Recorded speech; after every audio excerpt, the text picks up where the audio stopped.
I'll keep reducing my trading size as long as I'm losing. My money management techniques are extremely conservative. I never risk anything approaching the total amount of money in my account, let alone my total funds. The stock market is filled with individuals who know the price of everything, but the value of nothing. How many millionaires do you know who have become wealthy by investing in savings accounts? I rest my case. Losses are necessary, as long as they are associated with a technique to help you learn from them. Every day, I assume every position I have is wrong. The secret to being successful from a trading perspective is to have an indefatigable and an undying and unquenchable thirst for information and knowledge.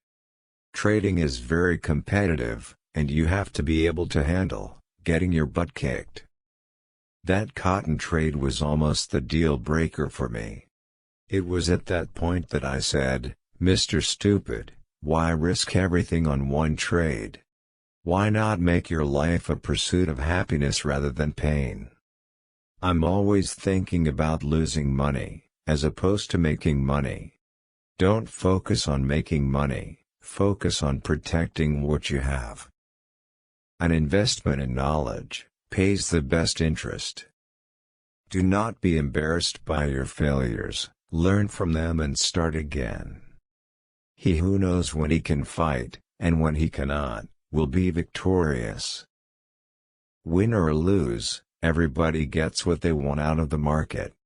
Some people seem to like to lose, so they win by losing money. The elements of good trading are: 1. Cutting losses, 2. Cutting losses, and 3. Cutting losses.